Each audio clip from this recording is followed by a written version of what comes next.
wabarakatuh. Bismillah wassalatu wassalamu ala Rasulillah wa ala alihi wa sahbihi wa mawalah wa la hawla wa la quwwata illa billahi wa ba'd.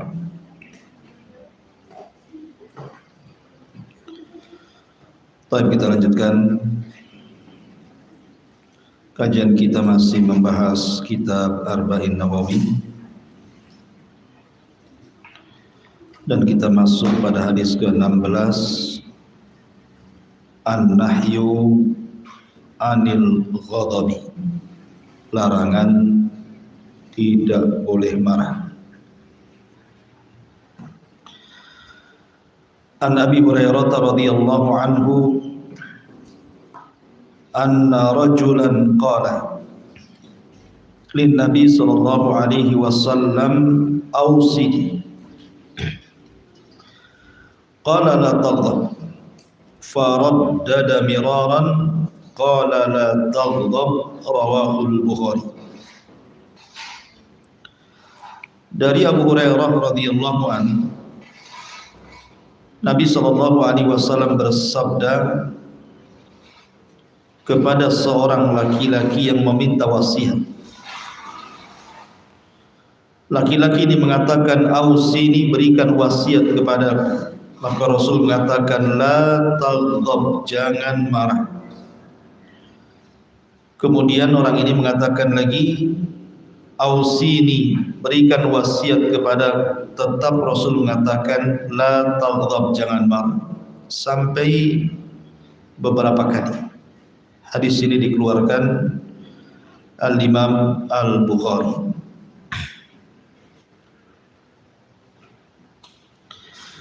Ulama mengatakan hadis ini adalah hadis yang sangat agung karena hadis ini termasuk dari Jawami'ul Kalim. Jawami'ul Kalim itu artinya kalimat singkat tetapi padat dan syarat makna. Itu namanya Jawami'ul Kalim. Dan itulah retorika Nabi SAW dalam bicara. Rasul itu gak kayak kita, banyak ngomong kemana-mana, intinya sedikit. Tapi Rasul terbalik, dia itu ngomongnya sedikit tapi intinya banyak. Dan itu hanya diberikan kepada Nabi SAW dan tidak diberikan ke nabi-nabi yang lainnya. Makanya Rasul mengatakan, "Utitu jawami al-kalim." Salah satu 5 perkara yang tidak diberikan kepada para nabi adalah aku diberi jawami al-kalim, kalimat-kalimat singkat tapi syarat dengan makna dan padat pelajaran. Di sini Nabi SAW mengajarkan kepada kita satu akhlak yang sangat baik sekali. Karena Abdullah ibn Mubarak radhiyallahu anhu ketika ditanya tentang husnul khuluq, akhlak yang paling baik itu apa? Maka beliau menyebutkan 3 perkara. Pertama, bastul wajhi wa badlu al-ma'ruf wa kaful adha. Pertama, muka yang tidak menyeramkan, muka yang santun, senyum, kebalikan daripada muka orang marah. Kemudian badlul ma'ruf, suka melakukan kebaikan, sedekah. Kemudian kaful adha, tidak menyakiti orang lain. Lah kenapa Nabi SAW terus mengulang-ulang kepada orang yang minta wasiat ini dengan kalimat jangan marah, jangan marah, jangan marah. Rasul itu dia kalau memberikan wasiat, dia itu akan dicocokkan dengan orang yang minta wasiat. Kalau orang yang minta wasiat orangnya seperti ini, maka Rasul akan mengarahkan seperti ini.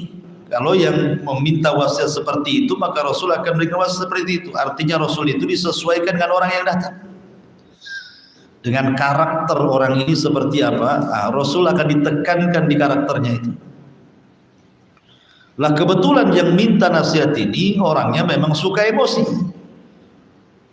emosional gitu. Jadi Rasul menasihati tentang titik lemah dia di sini. Jangan marah, jangan marah, jangan marah. Padahal dia meminta yang lain. Ketika Rasul mengatakan jangan marah, dia mengatakan ausini, minta wasiat lagi Rasul, tapi yang lain. Tapi Rasul kekeh mengatakan la taghdab, jangan marah. Yang lain lagi, wahai Rasul, kata Rasul, la taghdab, jangan marah. Jadi menunjukkan bahwa Rasul sedang menekan karakter orang ini, karena memang disitulah dia pantas mendapatkan wasiat. Bicara tentang marah, marah ini bahaya, Bu. Saya akan sebutkan satu hadis. Di zaman Nabi SAW ada orang menyeret orang ke hadapan Rasul dengan tali. Jadi orang ini ditali, kemudian digeret seperti menggeret kambing. Kemudian dihadapkan kepada Nabi SAW. Kemudian Nabi SAW heran, kok ada orang menggeret manusia layaknya sedang menggeret kambing gitu. Kata Nabi SAW, Masya'nu, ada apa orang ini? Maka orang yang menggeret ini mengatakan, qatalani akhi, dia sudah membunuh saudara. Maka Nabi SAW bertanya kepada orang yang digeret itu, betul kau bunuh saudaranya? Dia mengatakan, iya wahai Rasul. Kenapa kau bunuh? Maka orang ini mengatakan, kami dengan saudara dia ini sedang ke kebun mencari kayu bakar. Di tengah-tengah mencari kayu bakar, dia mengucapkan beberapa kalimat yang membuat aku emosi, membuat aku marah, sehingga aku ambil palu kemudian kupukulkan di kepalanya dan aku pun membunuhnya. Dari sini lihat akibat orang marah, bunuh orang kan. Jadi terjadinya pembunuhan dalam hadis ini akibat daripada kemarahan. Padahal yang dibunuh itu temannya yang biasa mencari kayu bakar ke hutan. Tapi kalau saat marah di depan kita itu sudah ada teman-temanan, Bu. Mau teman mau bukan, kalau sudah emosi itu semua musuh. Makanya ghadban dalam bahasa Arab itu artinya ghayalanu damil qalbi yuridul intiqam. Jadi darah yang mendidih dalam hati seseorang, kemudian dia ingin membalas dendam. Nah, itulah arti daripada ghadab. Darah tinggi ya, sedang mendidih darahnya sehingga dia ingin meluapkan kepada orang yang dimarahinya itu. Makanya orang marah itu tidak punya malu. Orang lagi marah itu malunya hilang.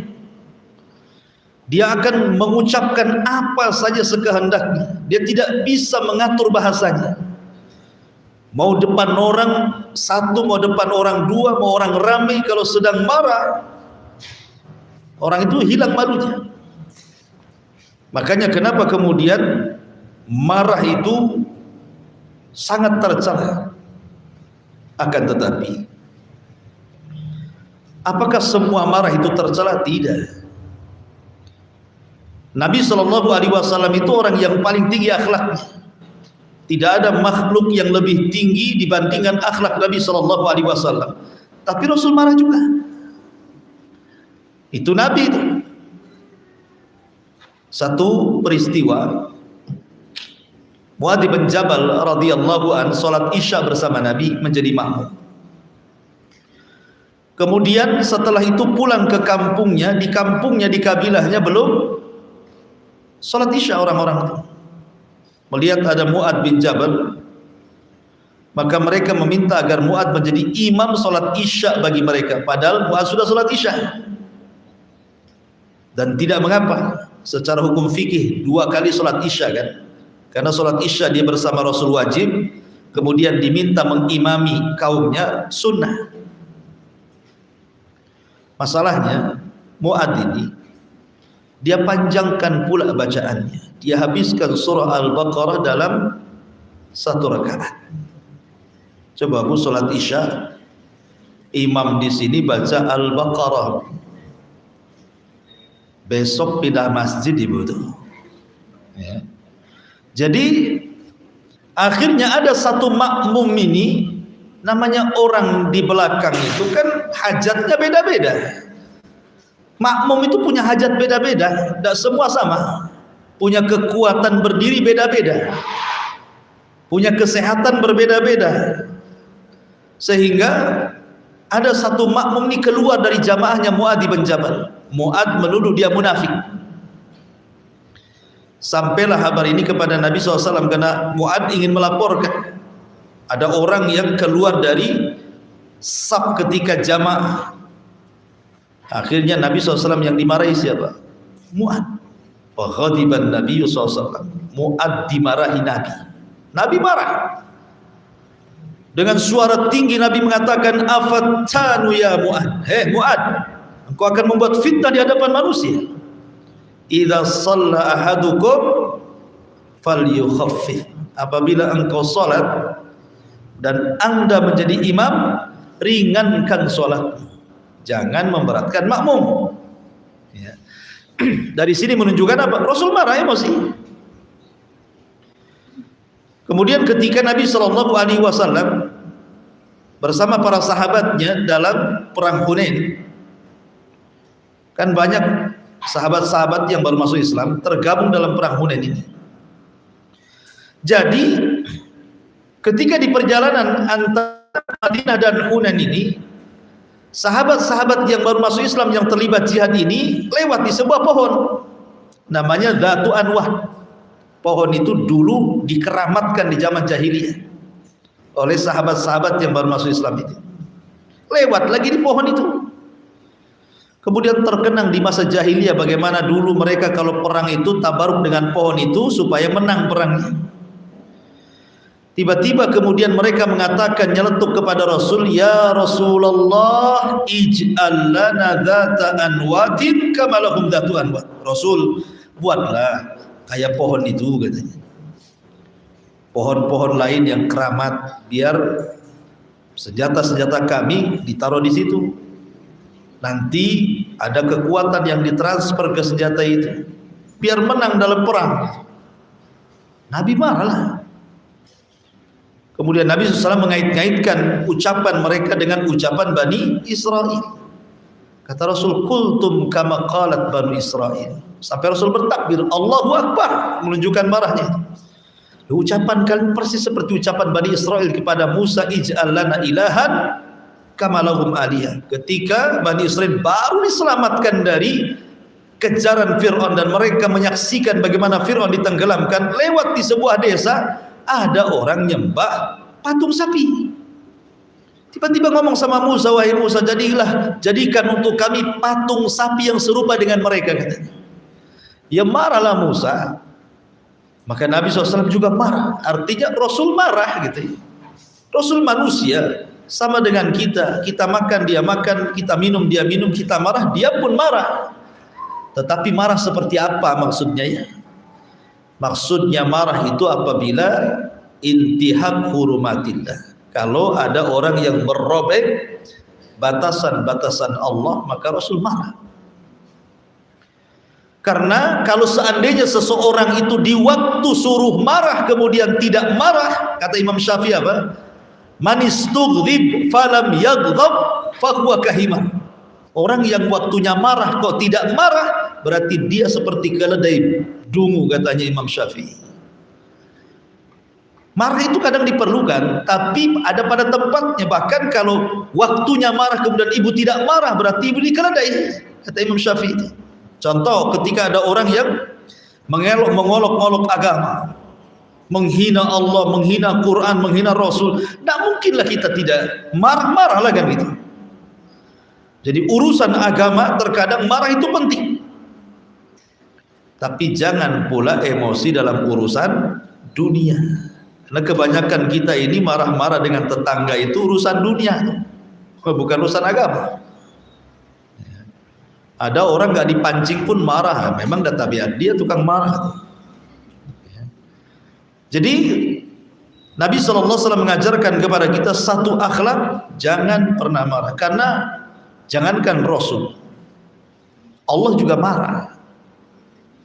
Ketika Nabi SAW berbicara soal seorang wanita yang diajak berhubungan suaminya kemudian menolak, apa kata Rasul? Pertama, la'anathul malaika hatta tusbih, malaikat akan melaknat sampai subuh. Yang kedua, zat yang di langit maksudnya Allah, ghadban. Ghadban itu artinya murka, marah. Allah Subhanahu wa taala juga marah, tetapi marahnya Allah yaliku bijalalihi, tentu sesuai dengan keagungan Allah. Jangan samakan marah kita dengan marahnya Allah. Laisa kamitslihi syai'un wa huwa samiul basir. Ma'asyiral muslimat yang dimuliakan Allah Subhanahu wa taala, apa makna kalimat la taghdab? Jangan marah. Apa maksudnya? Kata ulama ada dua penafsiran. Maksudnya jangan marah itu, jangan mendekati sarana-sarana, wasilah-wasilah yang membuat kita marah. Jangan kemudian kita mendekati wasilah-wasilah atau sarana-sarana yang membuat kita ini tersulut emosi. Contoh, ibu ini baru dihabari sesuatu yang gak enak,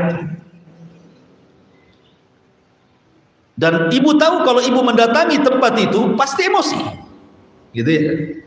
Maka tahan dulu. Ini mah enggak kan?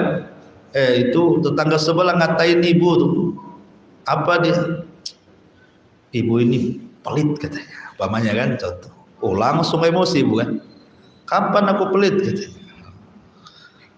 Langsung ini nggak ada tabayun-tabayunan dah. Datang itu langsung dimarahi itu. Harusnya kan tabayun dulu kan, dengan tenang, Bu, saya dapat berita betul ibu menuduh saya, kan enak gitu. Ini enggak, main labrak. Kayak suaminya lagi selingkuh aja main labrak. Main dimaki-maki orang itu kan. Tetapi disinilah taghdab, artinya kalau ada sarana-sarana yang menyulut emosi, jangan dekati dulu. Biar stabil dulu, Bu. Sebab orang marah itu saya katakan kata-katanya tidak bisa disusun.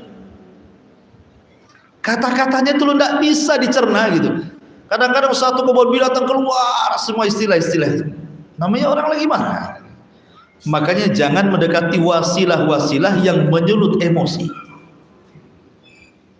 Sebisa mungkin diam dulu, tenangkan dulu. Nggak benar, kasih uzur. Ya. Kadang-kadang kita ini nggak mau ngasih uzur sama orang, itu masalahnya.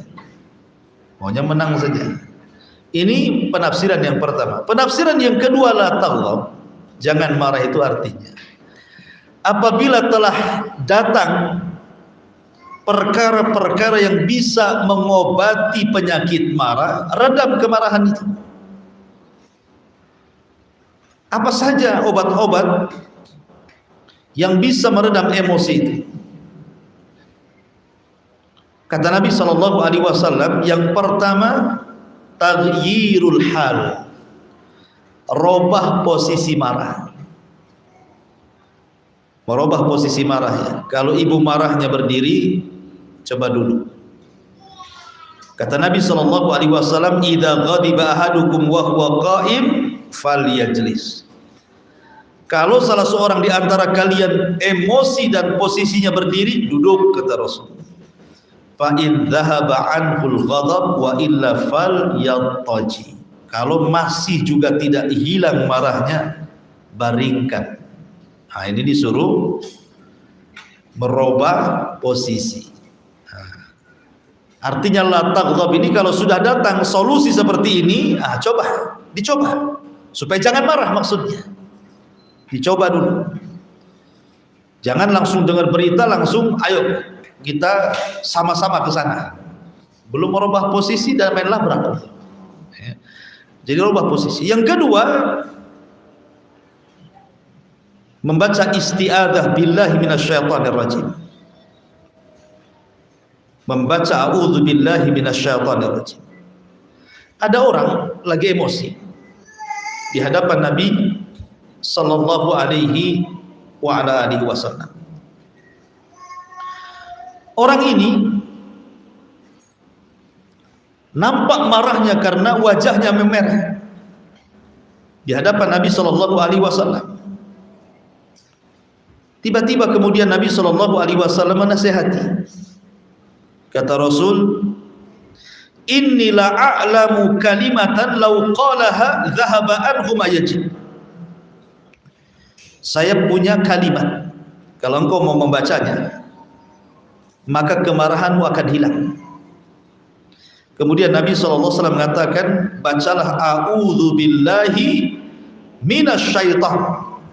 Aku berlindung kepada Allah dari syaitan. Dhahaba anhu ma yajid.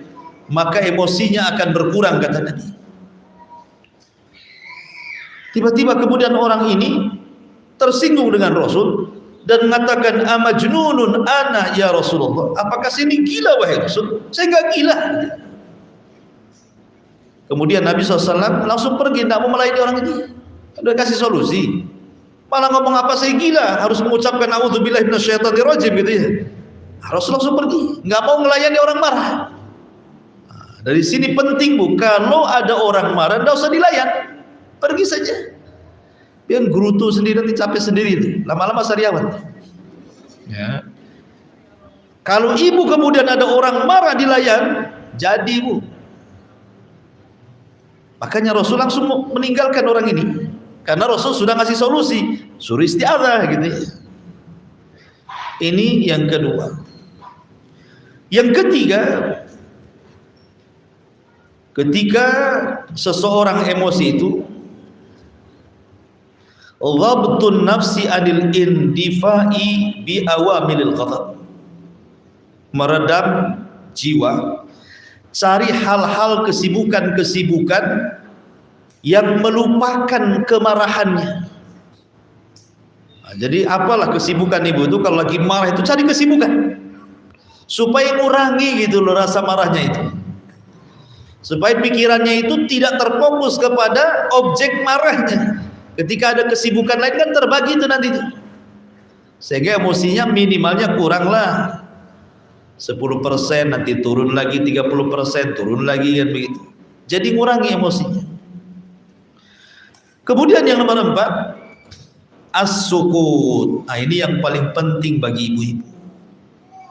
Kata Nabi SAW, idza ghadiba fal yasqut, kata Rasul.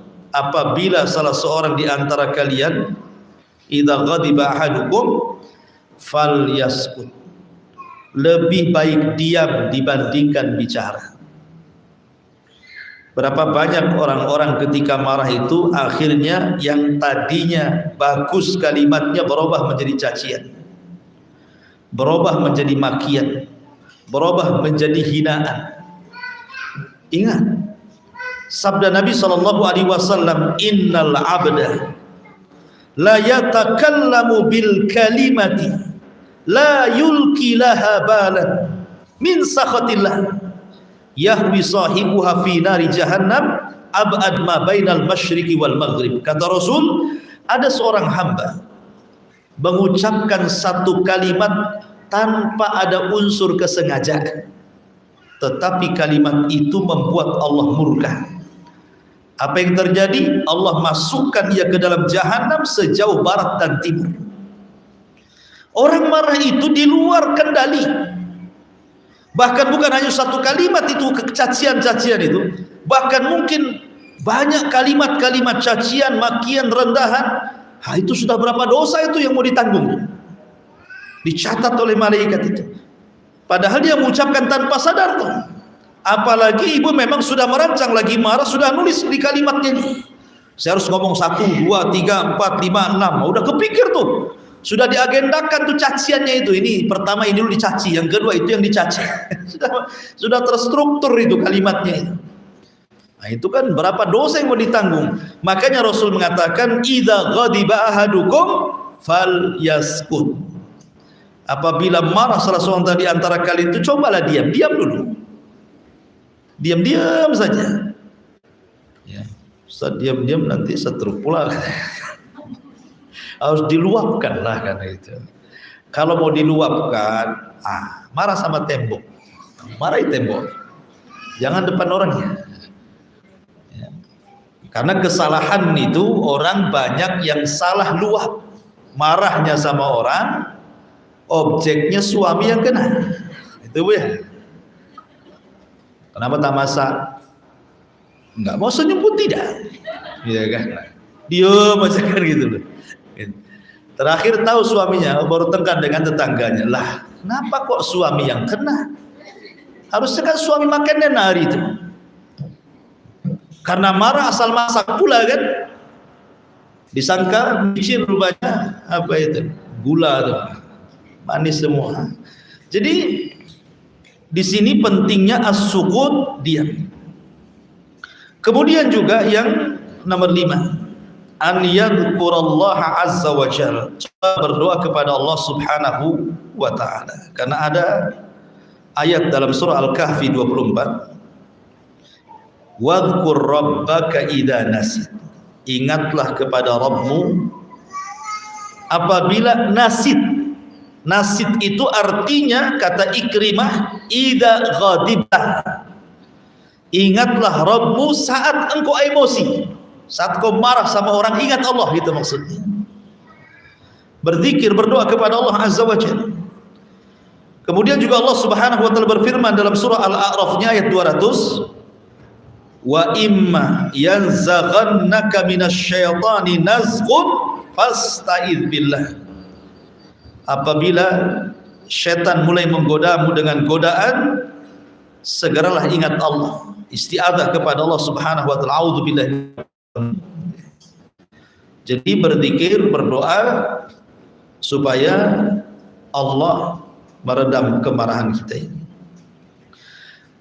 Karena begini Bu ya, ada satu kisah di zaman Bani Israel. Kisah ini ma'ruf, sering saya ceritakan. Ada 2 orang Bani Israel itu, dua-duanya bersaudara, kemana-mana bersaudara, kawan baik gitu. Kayak ibu ini banyak kawan, tapi kan tidak semua akrab. Pasti ada 1-2 akrab dengan ibu. Seperti di pengajian itu kan kawan ibu semua, tapi kan tidak semua akrab, bukan? Ada beberapa kawan itu 1-2 akrab, curhat sama dia, pergi sama dia, belanja sama dia, tukar menu sama dia gitu. Jadi lah di zaman Bani Israel ini ada seorang laki-laki berkawan sangat akrab sekali. Masalahnya kontras. Yang satu ahli ibadah, yang satu pula ahli maksiat. Akhirnya kemudian yang ahli ibadah ini karena kawan baiknya, tiap hari nasihati, sudahlah, berhentilah kau mabok, berhentilah kau berzina, berhentilah kau ini. Pokoknya nasihat baik saja. Sampai di sini tugas orang soleh ini bagus, memberikan nasihat. Tetapi kemudian ketika dia melihat kawannya ini melakukan maksiat, menurut dia maksiatnya tidak bisa ditolerir lagi, keterlaluan. Emosi dia, marah, tiba-tiba marah kepada kawannya dan mengatakan illam tatub wallahi, sampai bersumpah pula dia, la yaghfirallahu lak aw la yunjika minan nar. Kalau engkau tidak bertobat, demi Allah, ku jamin kau tidak akan masuk surga dan Allah tidak akan mengampuni dosamu. Tiba-tiba Allah takdirkan keduanya meninggal. Yang ahli maksiat yang hari-hari diomeli oleh ahli ibadah ini masuk surga. Yang ahli ibadah yang hari-hari ngomeli ahli maksiat itu masuk neraka. Lah kok bisa? Sebagian ulama ketika mensyarah hadis ini, riwayat ini, dia mengatakan boleh jadi karena orang soleh ini, orang ahli ibadah ini ketika menasihati kepada saudaranya yang ahli maksiat itu terdapat ujub. Tahu ujub? Sombong, merasa dia taat, ahli sholat, ahli taklim, ahli ngaji gitu ya. Kemudian yang lain itu enggak sholat pun tidak, apalagi ngaji. maksiat aja. Boleh jadi karena kesombongannya itulah yang menjadikan Allah memasukkan ke dalam neraka, karena Allah tidak suka dengan orang sombong, walaupun sombong dengan ibadah, apalagi sombong dengan dunia gitu. Sementara yang ahli maksiat itu tidak pernah menyombongkan dirinya, memang dia ahli maksiat, tetapi maksiat tidak sampai kepada derajat musyrik ataupun kufur, maka Allah masukkan ke dalam surga. Kemudian yang kedua alasannya karena dia telah mengucapkan satu kalimat saat marahnya yang menjungkir balikan dunia dan akhiratnya. Apa? Melawan takdir. Karena dia mengatakan, demi Allah, kalau engkau tidak bertobat, Allah tidak akan mengampuni dosamu dan Allah tidak akan mengeluarkan kamu dari neraka. Ini kan kalimat, ini bahaya. Ini kalimat melampaui takdir Allah. Allah saja mengampuni, kok dia tidak mengampuni? Allah saja bisa mengeluarkan orang dari neraka, dia pula mengatakan tidak akan keluar dari neraka. Itu kan melampaui takdir namanya ucapan ini. Karena dia tidak mencabut kata-katanya, dimasukkan ke neraka. Dari sini apa? Buah daripada emosi itu. Orang baik aja masuk neraka gara-gara tidak bisa mengkontrol lisannya. Ya, itu padahal ahli ibadah tuh. Apalagi orang jahil gitu ya. Ngeri Bu kalau saya di masyarakat dengar orang berkelahi, bertengkar itu, udah apa-apa yang diucapkan itu. Baik, kemudian yang nomor berapa itu tadi? Nomor 6. Yang nomor 6, an yufakkira fi kubhi suratihi indal ghadabi. Hendaklah orang yang marah itu cobalah berpikir 2 kali. Bahwa ketika dia marah itu sesungguhnya dia sedang menampakkan wajah seramnya. Coba aja Bu, kalau lagi marah ngaca Bu, ya, kemudian selfie. Nah, habis nanti ya Ibu terang-terang tengok, oh kayak gini juga wajah saya rupanya kan itu. Jelek orang marah tuh. Mau secantik, seganteng, seindah apapun orang lagi emosi itu semua jelek. Yang ada sebel sewot kita ini ya. Kemudian juga yang selanjutnya, an yadhkura thawaba man kadhuma ghaidhahu.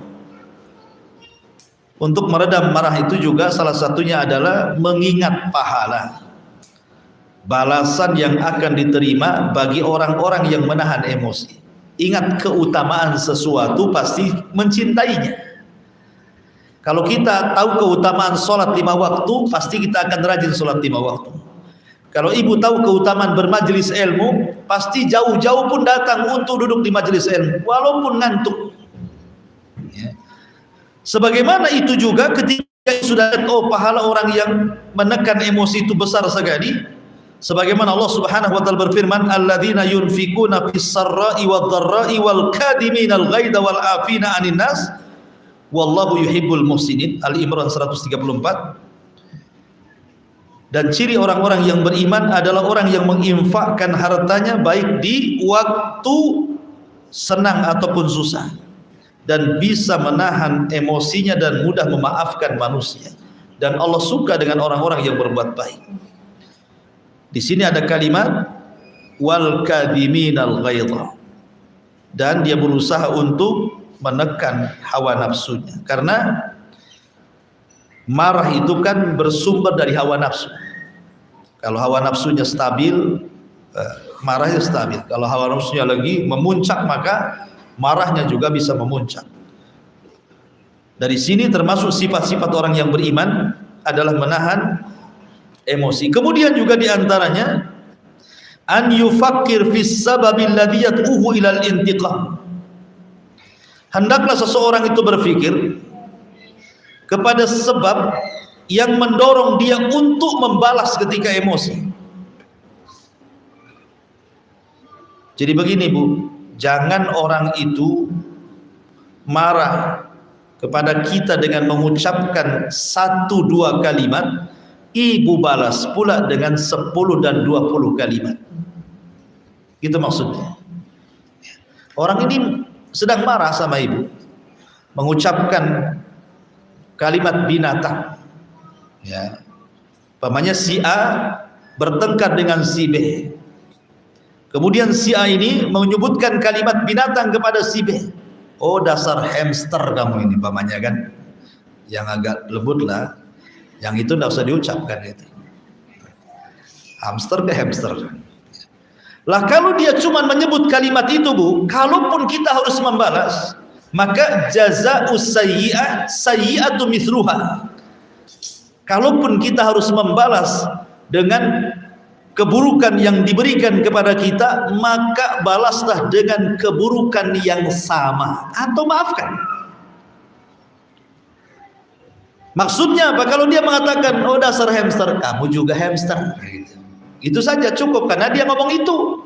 Jangan pula ibu tambah, kamu hamster, kucing juga, curut juga, itu udah nambah-nambah, Bu. Nggak boleh. Kalau dia nyebut kalimat satu, satu itu saja, dibalikin lagi kalimat itu, maksudnya begitu.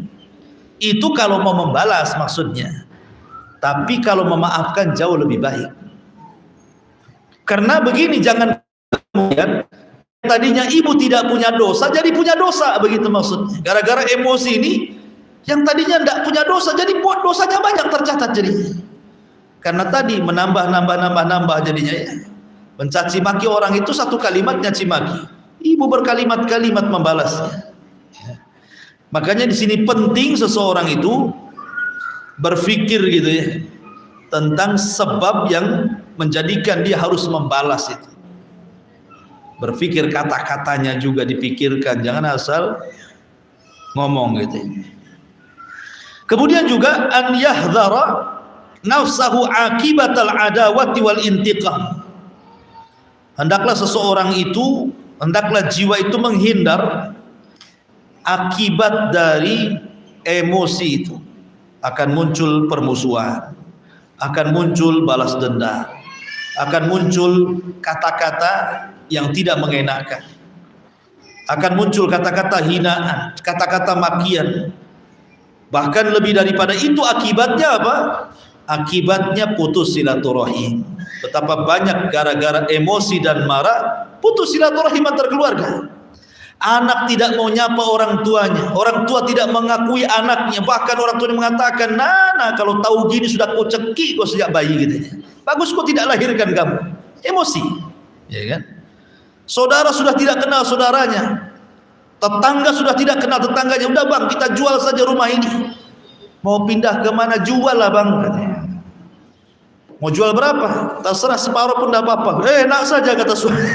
Gitu. Kenapa? Udah nggak tahan dengan tetangganya, karena emosi kan itu. Jadi hubungan kawan hilang, kerabat hilang, bahkan hubungan antar orang tua juga hilang. Bahkan lebih daripada itu bisa terjadi pembunuhan. Membunuh itu gara-gara emosi gitu. Menampar, memukul, menzalimi, mengambil hak itu gara-gara emosi itu. Makanya kemudian tahulah akibatnya apa gitu. Kalau orang berpikir tahu akibatnya apa, tentu tidak akan emosi. Masalahnya orang emosi itu tidak sempat kepikir ke situ. Kalau sudah emosi itu tidak mikir dia, ya kan? Udah marah itu marah sekali. Makanya penting isti'adzah itu. Adapun tentang hadis, apabila seseorang marah dia berwudu, hadis ini didhaifkan para ulama. Ada yang mendhaifkan para ulama. Tetapi kalaupun mau dilakukan, maka itu sebuah kebaikan. Karena bagaimanapun setan itu akan membuat kita marah, sementara setan terbuat dari api dan api bisa dipadamkan dengan air. Maka berwudu. Kemudian sholat. Sholat 2 rakaat, sholat sunnah wudu. Mudah-mudahan itu bisa mengerem emosi orang. Di sini Rasul mengatakan la taghdab, faraddada miraran la taghdab. Taib. Apa faedah hadis ini? Di antara faedah hadis ini yang pertama, hirsul muslim ala nushi was su'al an abwabil khair. Semangat seorang muslim untuk memberikan nasihat. Orang ini kan bertanya kepada Rasul, berikanlah wasiat kepadaku.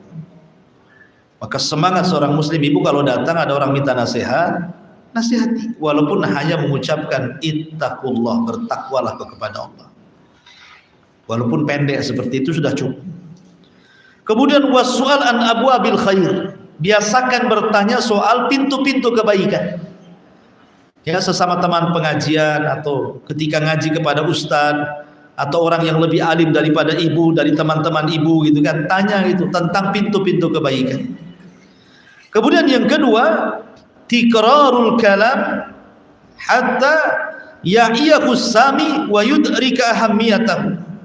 Biasakan kalau ngomong itu diulang-ulang.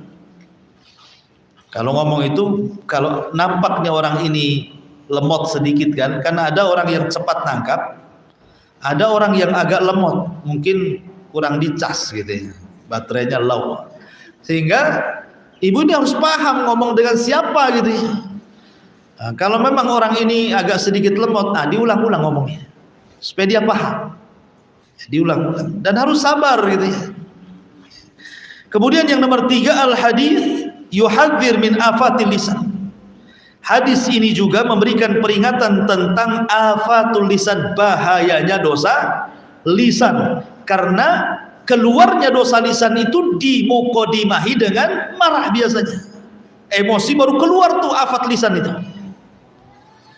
Kemudian yang nomor 4, al haditsu yakhussu ala istinabi asbabil ghadabi wa nataijihi minal aqwali wal af'al. Hadis ini mendorong untuk menjauhi apapun sebab-sebab yang mengantarkan kepada kemarahan. Tinggalkan hal-hal yang bisa, wasilah-wasilah yang bisa mengantarkan kepada emosi, tolong tinggalkan. Pamannya, ibu dapat WA dari suami yang menyulut emosi ibu ya. Kalau bisa matikan handphonenya. Handphonenya matikan, enggak usah pakai 1 hari itu. Ustaz enggak bisa nonton sinetron. Itu drama Koreanya di situ pula. Jadi begitulah caranya. Sebab kalau ibu masih pegang handphone itu, sementara itu penyebab emosi ibu. Jadi emosi itu. Apalagi kalau sudah berbalas pantun, jadi. Jadi makanya kalau ini yang menjadikan penyebab ada emosi dengan suami, matikan, taruh. Sudah, diam saja di rumah. Kemudian yang nomor 5, yajibu alal muslim an yatahalla bi makarimil akhlak. Wajib atas seorang muslim itu untuk berusaha menghiasi kehidupannya dengan akhlak-akhlak yang terpuji. Salah satu akhlak yang terpuji adalah menghindari emosi. Tapi sekali lagi, emosi itu atau marah itu ada 2 macam. Ada marah yang terpuji, ada marah yang tercela. Marah yang terpuji kalau agama dirobek, Allah dihina, Rasul dihina, Al-Quran dihina, agama dihina, itu marah terpuji. Kita harus marah ya. Tapi kalau soal dunia, jangan marah ya. Kalau soal dunia itu kan bisa diselesaikan. Tetangga naruh sampah gitu ya, kok ada di samping rumah ibu, baunya kemudian masuk pula ke jendela, kan bisa ngomong baik-baik, kenapa mesti emosi? Kemudian juga diantara ilaj al-ghadab secara umum, secara ringkas ya kan, pertama isti'adzah kepada Allah, yang kedua mengingat tentang keutamaan meredam kemarahan, kemudian yang ketiga mengingat apa yang terjadi dari kerusakan dari akibat kemarahan, kemudian yang keempat berusaha untuk merubah posisi, kemudian yang nomor 5 cobalah mandi ataupun berwudu. Kalau lagi emosi sekali mandi aja atau wudu sekali gitu. Kemudian juga yang selanjutnya, ingatlah tentang takdir Allah Subhanahu wa taala. Arti mengingat takdir itu maksudnya begini-gini.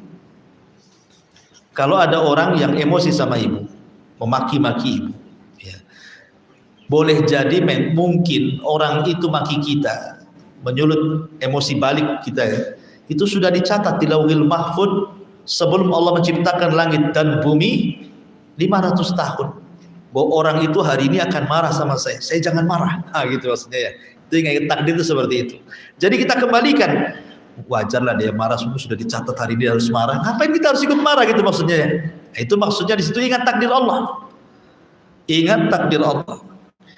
Kemudian juga an yatadzakkal insan hilmallahi an ala ibadihi. Ingat kepada kelembutan Allah kepada hambanya. Tidak mungkin orang itu yang menyulut emosi kepada kita itu akan marah terus. Jangan terpancing. Ya. Memang betul Allah Subhanahu wa taala menciptakan keledai dalam Al-Qur'an.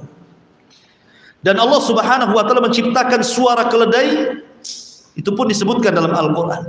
Dan Allah juga menyebutkan suara yang paling buruk itu suara keledai. Inna angkarul aswat la sautul hamir, kan? Seburuk-buruk suara itu suara keledai, kata Allah. Jadi Allah yang menciptakan keledai, Allah yang menciptakan suara keledai, dan Allah yang mengatakan seburuk-buruk suara keledai. Maksudnya apa di sini? Ada orang-orang itu yang diciptakan seperti keledai, Bu. Dia diciptakan Allah. Kemudian dia bisa berbicara, Allah juga yang bisa menciptakan dia bicara. Tapi ada pembicaraannya itu yang buruk yang keluar. Nah, ini. Jadi ada orang yang seperti itu, memang Allah ciptakan itu nyakiti ibu saja hari-hari gitu. Tetangga itu kayak memang diciptakan kayak gitu kayaknya. Memang dia diutus untuk menyakiti kita. Tetapi ingat, Bu, walaupun ada orang yang diciptakan seperti keledai, ngomongnya nyelekit sama ibu ini, tidak selamanya dia akan ngomong seperti itu. Kenapa? Karena dia diciptakan bicara itu bukan khusus untuk menyakiti ibu saja. Pasti ada waktunya berhenti juga kok. Nggak mungkin dia ngomong terus gitu ya. Pasti ada capeknya juga. Ya, ibu doakan saja, Allah mudah-mudahan orang itu sariawan ya Allah, biar nggak ngomong terus gitu. Kan haus tuh. Jadi aja di jedanya dia ngomong terus gitu ya. Nggak apa-apa gitu saja. Doakan yang supaya dia diam saja. Apa yang dilayak? Makanya pentingnya seseorang itu memanage bagaimana ketika ada hal-hal yang membuat emosi itu. Salah satunya apa? Salah satunya jangan dilayan. Fa'arid anhu. Jadi kalau ada orang yang gitu ibu itu jangan ikut menyakiti, tapi coba berpaling. Anggap ibu nggak kenal dengan dia. Walaupun tetangga sebelah. Kalau ditanya nih, Bu kenal si Anu? Nggak kenal saya. Itu kan tetangga ibu. Anda tahu saya. Gitu Bu. Ya. Jadi pokoknya anggap nggak kenal saja, nggak apa-apa. Sebab kalau nanti disebut namanya emosi itu, nanti ibu terpancing. Iya emang tetangga saya, tapi tulisannya tebal kali itu. Mulai itu kan, gibah jadinya kan. Makanya ndak usah. Fa'arid anhum, udah berpaling saja. Kalau memang tidak bisa berpaling, maka nasihat yang kedua kata para ulama, sebaiknya ibu perbanyak tidur. Kalau ada masalah dengan orang itu, tidur saja Bu. Ya, karena tidur itu melupakan segalanya. Tapi ada juga yang kebawa mimpi Bu. Ya. Sudah di kenyataan bertengkar, dalam mimpi pula ketemu dia. Itu dari setan itu ya kan. Itu mimpi dari setan Bu. Ya. Kenapa demikian? Makanya kan ada namanya kisah Ashabul Kahfi. Ulama mengatakan kisah Ashabul Kahfi. Jadi Ashabul Kahfi itu kan cerita anak-anak muda tuh, yang dikejar-kejar oleh kerajaan Romawi gara-gara tidak mau menyembah berhala saat terjadi acara besar kerajaan. Jadi kan setahun sekali kerajaan itu buat acara mengeluarkan berhala, disuruh sembah. Jadi dari pejabat mana-mana harus datang dan ikut mempersembahkan persembahannya. Lah anak-anak para pejabat ini rupanya ada yang hanif akidahnya, tidak mau menyembah berhala. Akhirnya mereka tidak kumpul orang-orang itu. Mulai satu-satu kumpul akhirnya. Tanpa ada koordinasi, tahu-tahu anak-anak muda ini berkumpul di satu tempat. Awalnya tidak saling bicara karena takut mata-mata, tapi lama kemudian bicara, kenapa kamu di sini? Kemudian diceritakan, saya tidak mau nyembah ini. Yang satu sama, oh kita sama kalau gitu. Rupanya terciumlah kepada sang raja zalim Romawi itu. Akhirnya ditangkap. Disuruh nyembah berhala, kalau tidak dibunuh. Kemudian anak-anak muda ini meminta waktu 3 hari untuk berpikir. 3 hari untuk berpikirilah, kabur anak muda ini. Masuklah ke dalam gua. Kemudian di gua ditidurkan pula 300 tahun lebih. Pas bangun, tiba-tiba kemudian dia melihat penguasanya bukan yang lama lagi. Penguasanya sudah penguasa yang baik, yang beriman kepada Allah Azza wa Jalla. Kata ulama, lihat Ashabul Kahfi mengalahkan musuh hanya dengan tidur. Itu maksudnya. Mengalahkan musuh tanpa harus dibalas, gitu maksudnya. Nah, dari sini juga kita bisa mengalahkan musuh, tidur. Ya, daripada kita layani, tidur. Kalau kepikiran, tidur. Ya. Kepikiran lagi, tidur lagi. Gak bisa tidur, minum obat tidur. Gitu. Intinya Bu ya, hindari sajalah orang-orang kayak gitu. Banyak beristirahat. Nah, itu diantaranya pentingnya seseorang itu tidak peduli dengan orang, dan itu bagus gitu ya dalam memanage emosi. Taib sampai di sini. Nah, boleh jadi ada yang bertanya, silakan.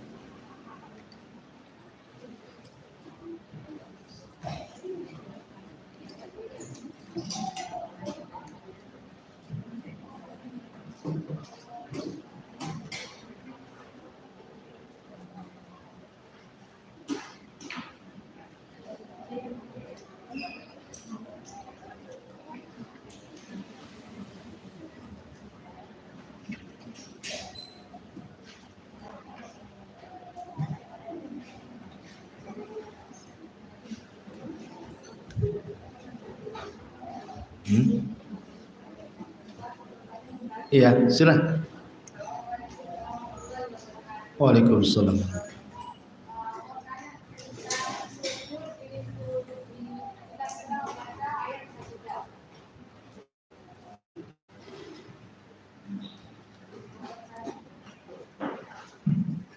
bertanya tentang sujud saat kita membaca ayat sajadah. Ada yang mengatakan pas waktu kita sholat sampai di ayat sajadah, terus kita sujud, atau yang kami tanyakan apakah itu ada sunahnya dari melakukan sujud, tapi bisa sholat sampai di baca surat ayat sajadah terus sujud gitu, padahal kita posisi sedang sholat. Ya. Ya, alhamdulillah. Syekhul Islam Ibnu Taimiyah rahimahullahu taala, beliau memberikan fatwa dalam kitabnya Majmu'ul Fatawa tentang masalah sujud tilawah dalam sholat. Beliau mengatakan jangan dilakukan sering, tetapi boleh sekali-kali. Ya. Karena Nabi SAW tidak mengerjakan, maksudnya tidak selalu ketika ada ayat sajdah kemudian langsung sujud tilawah, tidak. Tetapi istinbat para ulama boleh melakukan sujud tilawah dalam sholat itu, tapi jangan diseringkan, apalagi diistiqomahkan. Pamannya subuh nih imam asik baca sajdah sujud gitu ya. Nanti takutnya jatuh kepada sesuatu yang tidak disyariatkan. Nah, sekali-kali nggak apa-apa. Karena ada yang mengatakan 14 tempat itu tentang masalah sujud tilawah itu ya dalam Quran itu. Ya, maka boleh sekali-kali. Nah, cuman bedanya kalau di dalam sholat dengan di luar sholat, kalau di dalam sholat pakai takbir. Kalau di luar sholat tidak usah takbir, langsung sujud. Ya, kalau dalam sholat kan harus mengikuti cara sholat. Kata Rasul, setiap merendah dan meninggi itu ada takbir dalam sholat itu. Maka ketika sujud takbir, nanti bangkit dari sujud takbir lagi. Itu dalam sholat gitu. Tapi kalau di dalam sholat tidak, namanya wasjud waqtarib, langsung sujud gitu ya. Nah, jadi boleh dilakukan dalam sholat, tetapi jangan sering-sering, sekali-kali. Itu fatwa daripada Syekhul Islam Ibnu Taimiyah rahimahullah ta'ala dalam kitabnya Majmu'ul Fatawa. Wallahu a'lam.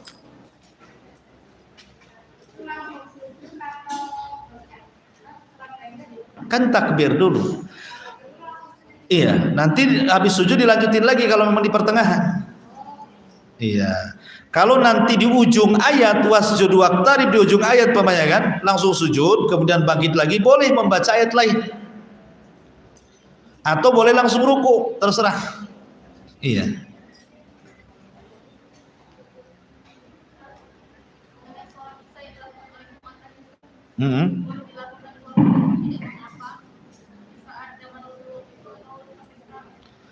Boleh sampai sekarang. Pamannya ibu belum sholat nih, suami habis sholat isya nih di masjid. Ibu pengen jamaah lah sekali-kali dengan suami itu kan, karena lagi mesra-mesra, lagi dekat-dekat habis bertengkar kan. Contohnya, nah, tolonglah bang, jadi imam lah, nah, gitu ya kan, sekali-kali nggak apa-apa. Dan dia dapat pahala. Makanya ketika Nabi SAW itu sudah sholat, ada orang masuk, belum sholat dia. Maka Rasul mengatakan, man tasaddaq bihadza rajul, siapa yang mau bersedekah dengan orang ini, nah, salat sama dia. Artinya apa? Dianggap sedekah salat kedua kalinya. Dan dari sini ada istinbat hukum, kalau Mu'adz salat di belakang Rasul, salat wajib. Artinya makmumnya salat wajib, imamnya salat wajib. Tetapi ketika Mu'adz jadi imam di kaumnya, Mu'adz salat sunnah, kaumnya salat wajib. Jadi boleh bermakmum kepada yang imam salat sunnah, boleh juga sebaliknya. Nah, gitu maksudnya. Boleh istinbat dari kasus Mu'adz ini. Kan mesti ada istinbat hukumnya gitu. Dan itu berlaku sampai sekarang. Kecuali kalau dimansuh, nggak ada mansuh, nggak ada yang menghapus hukumnya. Hah? Ya tetap sholat isya niatnya. Ya, tetap niat sholat isya, bukan sholat sunnah, niatnya sholat isya gitu. Tetapi secara pahala dia ada pahala sunnah sedekah.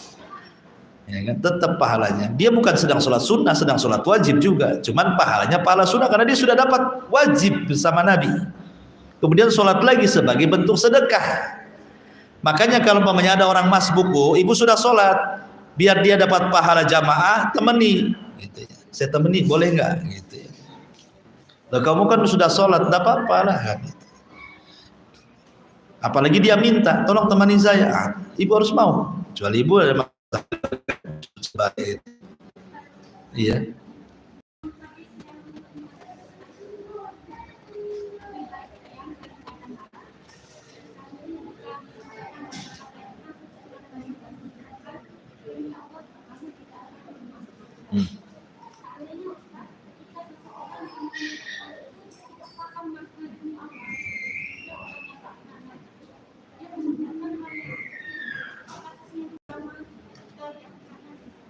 Dia mengucap karena kejahilannya.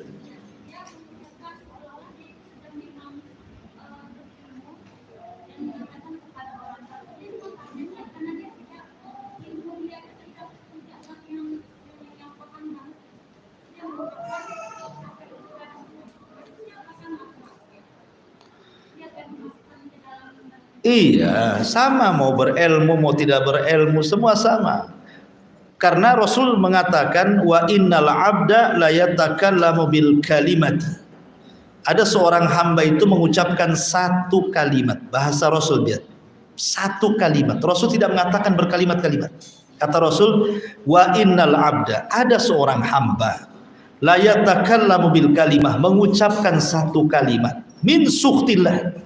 Tapi satu kalimat ini membuat Allah murka. Itu yahwi sahibuha finnar. Cukup memasukkan orang ini ke dalam neraka. Padahal apa? La yulki laha balan. Dia mengucapkannya tanpa sadar. Dia mengucapkan satu kalimat tanpa sadar, satu kalimat itu membuat Allah murka, sudah cukup masuk neraka. Tanpa menyebut siapa yang ngomong di situ. Yang jelas kalimat itu membuat Allah murka kan? Orang ini kan mengucapkan membuat Allah murka karena apa? Menolak takdir dia. Bukan menolak takdir, melampaui takdir. Orang ini belum mati kok sudah dibilang masuk neraka. Orang ini belum mati sudah dibilang nggak pun diampuni dosa-dosanya. Siapa tahu nanti ujung hayatnya dia bertobat, kan nggak tahu. Orang belum mati kalau sudah diponis itu kan namanya melampaui takdir namanya. Nah, jadi dari situlah makanya kemudian orang alim dimasukkan ke neraka. Kata Abu Hurairah radhiyallahu an, sungguh dia telah mengucapkan satu kalimat yang menjungkir balikan dunia dan akhiratnya katanya. Padahal dia orang paling alim Bani Israel. Ya. Tetapi makanya dari situ kenapa Rasul selalu menasihati soal afatul lisan itu. Kan banyak hadis-hadis tentang masalah kuffa anka hada. Sambil megang lidahnya Rasul, kuffa anka hada. Jaga ini. Kenapa? Karena as-sumtu naja, as-sumtu naja. Diam itu selamat, diam itu selamat. Makanya berbicara itu kan ada dua macam. Ada berbicara, ada isinya pahala, ada bicara isinya dosa. Kalau ada bicara tanpa pahala dan dosa, memang dihisab tapi tidak akan diadabkan itu. Tapi yang akan diadab ini kan dua. Makanya kenapa lisan ini satu anggota badan yang paling banyak mengeluarkan dosa dari seluruh anggota badan yang lain. Kesyirikan ada di situ. Ya kan, penyimpangan sunnah ada di situ. Orang ngajak-ngajak itu kan, nyimpang itu kan pakai lisan itu, dakwah. Ya kan? Apalagi orang bersumpah palsu dengan lisan. Pakai apa sumpah palsu kalau nggak lisan? Wallahi wallahi terus. Di pasar mau di rumah wallahi gitu. Kemudian bertengkar pakai lisan. Ya. Pakai tangan itu sudah terakhir. Kalau sudah ngomong udah terakhir capek baru ambil batu. Artinya bahwa semua lisan. Makanya kenapa kemudian lisan ini harus dijaga. Bukan hanya orang awam, ustadz pun bisa masuk neraka gara-gara lisan kan gitu. Emang lisan ini ngeri gitu ya. Tetapi gara-gara lisan pula lah orang masuk surga. Kebanyakan orang masuk surga gara-gara lisan juga sama. Dikir lisan, baca Quran lisan kan itu. Berdakwah lisan, orang adzan lisan. Ya. Artinya jangan pula gara-gara masalah dosa lisan banyak yang memasukkan ke neraka, diam saja. Ada orang kemungkaran, nggak maulah diam saja. Suruh baca Quran nggak maulah diam saja. Sama juga. Artinya kan pandai menuduhkan di lisan itu bicara gitu. Maka mau orang awam mau kasusnya tadi yang ceritakan sama saja. Tetap dosa lisan itu yang dosa neraka. Tetapi kan ada obatnya yang saya katakan tadi di awal bagaimana obat lisan itu. Dan ini masuk pada pembahasan kemarin ya kan. Falyakul khairan aw liyasmut.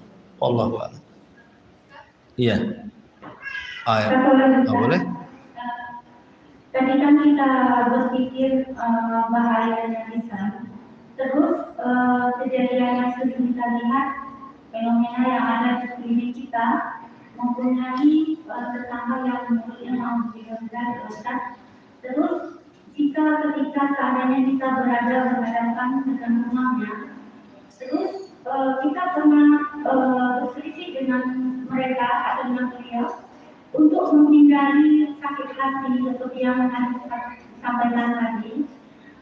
Sehingga kita kalau melihat dia itu emosi kita tersulut melihat dia, jadi kita menghindari sampai jarak yang seperti dikatakan oleh Rasulullah 3 hari tidak bersebulan itu. Terus apakah kita pernah di hadis yang 3 hari itu Ustaz? Seandainya sudah 3 hari pun emosi kita itu belum bisa redam ketika melihat. Lihat sebabnya, Bu. Yang salah siapa? Ya kan? Kita yang salah dia. Ya kan lihat sebabnya dari sini kan yang memulai bertengkar itu siapa? Kalau yang mulai dari dia, ibu kan hanya idfa billati hiya ahsan.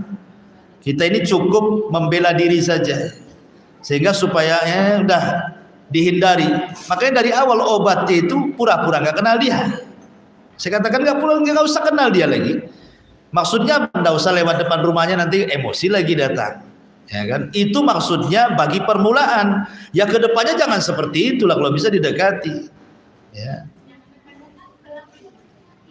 Kita tidak bisa belum bisa melihat. Itu wajar manusiawi, Om. Paham, saya paham. Memang ayatnya hadis Rasul mengatakan tidak boleh fokus salah tilayalin. Tidak boleh seseorang itu bermusuhan dengan saudaranya lebih dari 3 hari, dan sebaik-baiknya adalah man yabda'u bis salam, orang yang mengucapkan salam. Ya. Artinya bahwa sesakit-sakitnya ibu lah sama dia, apa salahnya mengucapkan salam saja? Salam aja. Kalau ketemu just hello bahasa kitanya kan, assalamualaikum, sambil ibu kemana lah wajahnya kan, assalamualaikum gitu kan. Nanti kan jawaban ya soal dia mau jawab mau enggak terserah dia. Tapi kalau dia juga paham dengan hukum itu pasti jawab. Mungkin awalnya sih jawabannya asal-asalan lam gitu aja kan. Tapi lama-lama kalau hari-hari ibu betul-betul salam pasti dia akan cair itu insyaallah. Tidak mungkin tidak, karena itu sabda Rasul mengatakan kalau kalian ingin saling mencintai tahabbtum bainakum afsus salam. Kalau ingin saling mencintai sebarkan salam. Salam itu kunci masalahnya. Nggak apa-apa, yang memulai itu yang bagus. Masalahnya begini Bu, setiap minggu itu ada hari Senin dan Kamis amalan kita diangkat. Ada 2 yang tidak akan diangkat, 1 orang musyrik, 2 orang yang bertengkar. Nggak mungkin lah tiap minggu amalan kita nggak mau diangkat. Ya minimalnya kita ucapkan salam saja sudah. Soal dia mau nerima salam kita terserah dia. Wallahu a'lam. Ya Om.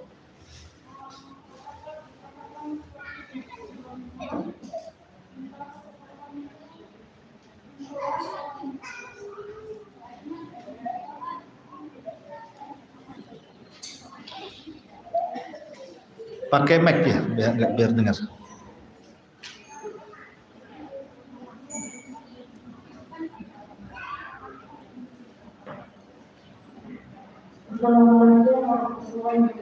Waalaikumsalam. Apakah dikatakan suatu bentuk kezaliman jika seseorang mencela yang bersalah? Orang mencela orang yang tidak bersalah.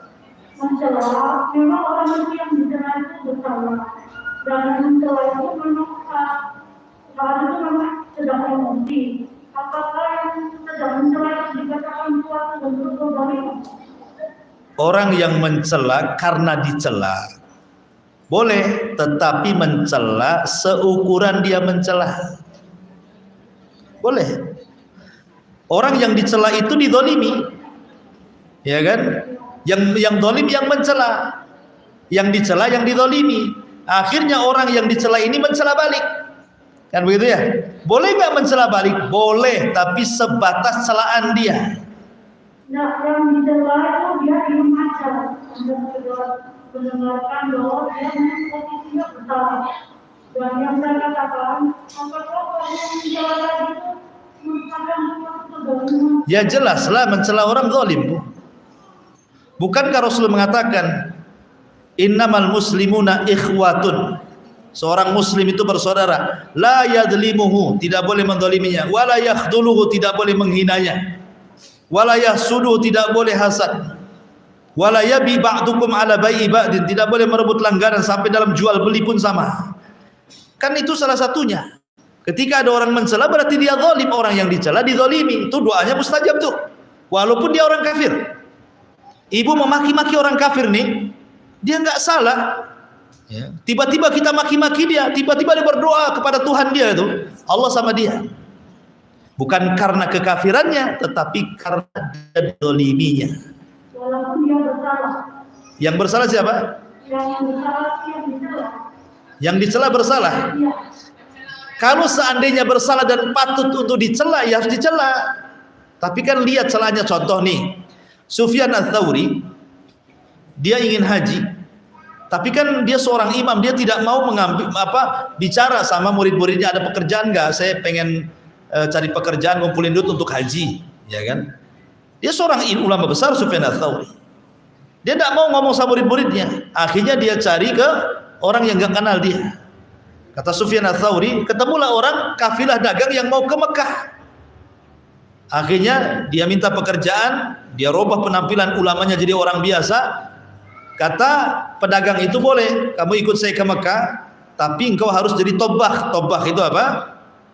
Tukang masak selama safar itu. Namanya ulama, Sufyan Ats-Tsauri kan tidak pandai masak dia. Buat roti nggak pandai. Buatlah roti, sekali rotinya gosong. Ya, dicela. Ya Sufyan Ats-Tsauri sabar aja, namanya dia pengen ke Mekah kan, dia nggak peduli lah mau majikannya ngomong apa aja. Nah, akhirnya sampai di Mekah, dia pakai pakaian ulamanya, semua ngerubungi dia. Kagetlah majikannya, siapa orang ini kan gitu ya. Setelah tahu di Sufyan Ats-Tsauri, dia minta maaf karena sudah memukul dan mencelanya. Apa kata Sufyan Ats-Tsauri? Sudah layak orang yang masak roti gosong itu dicela, katanya. Itu jawabannya. Kan itu kata Sufyan Ats-Tsauri. Sudah layak memang orang yang masak roti gosong dicela. Kenapa? Ini akhirnya kan jadi ngabisin bahan kan gitu ya. Sementara safar jauh kan itu. Jadi kalau memang dia patut dicela, ya tidak apa-apa dicela. Tapi kan seperti apa celaannya? Kita tidak boleh mencela kecuali sesuai kadar kesalahannya saja kan gitu. Mungkin bahasanya tidak mencela lah, mungkin bahasanya memperingatkan, menasihati gitu ya. Kalau mencela kan konotasinya kayaknya negatif ya. Mungkin memberikan nasihat gitu ya. Enggak apa-apa. Ya, tetapi kalau umpamanya dia mencela, umpamanya seorang punya pembantu salah sedikit dimaki dicela, itu zalimnya. Ya, padahal salahnya sedikit tetapi hukumannya berat gitu ya. Wallahu a'lam.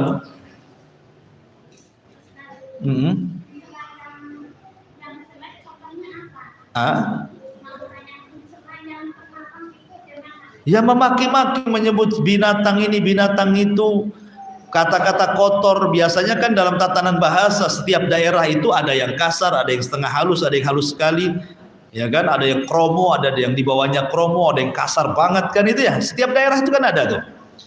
Ya, di Sunda begitu juga, di Jawa begitu juga, di Padang begitu. Mestilah ada bahasa-bahasa itu yang kalau ngomong sama orang tua ini bahasanya, kan itu. Ngomong sama sebaya ini bahasanya, ngomong sama anak-anak ini bahasanya. Ini mangga sama anak-anak promo sama orang tuanya ngomong anak-anak. Ini gimana? Dibolak-balik.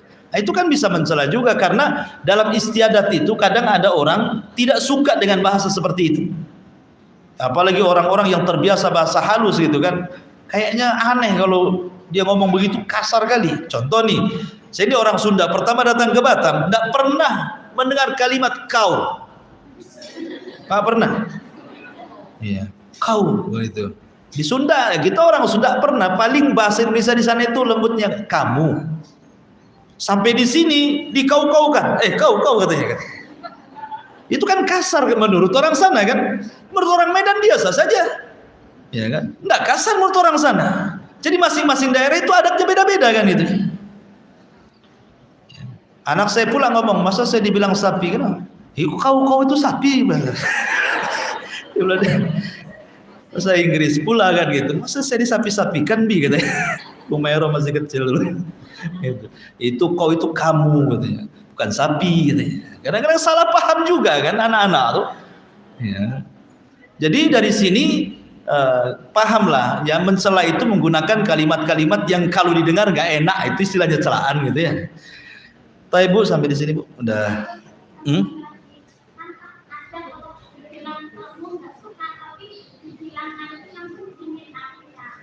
Ya, ya enggak, maksudnya begini, kita harus tahu karakter orang itu. Pamannya kita ini baru datang ke Batam, ada orang Medan ngomong sama ibu gini, biasa di sana kamu, di sini bilang kau pamannya. Nggak perlu sakit hati dulu. Itu mungkin bahasanya seperti itu orang itu kan gitu ya. Nah kadang-kadang kan kita sakit hati karena disesuaikan dengan tradisi kita. Oh masing-masing daerah beda-beda. Nah, ajarilah karakter mereka seperti apa supaya tidak mudah tersinggung. Nah itulah pentingnya bermasyarakat itu supaya tahu. Ya. Jangan bawa adatnya saja, adat orang lain pun punya. Hormati juga adat-adat yang lain. Hah?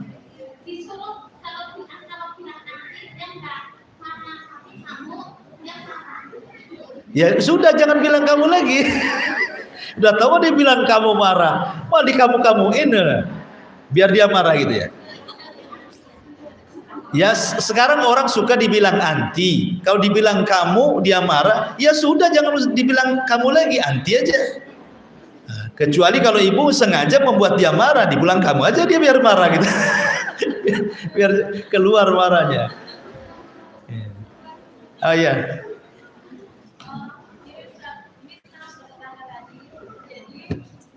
Kata kita udah punya masalah Ustaz, dan memang perkataan beliau itu perkataan yang sering menyakitkan hati. Jadi ketika kita memilih untuk, kita insya Allah sudah mengalahkan dari hati, kita memilih untuk tidak mengenal Ustaz, untuk menjaga hati biar nggak emosi. Kan sudah saya katakan, tidak apa-apa. Bilang nggak kenal.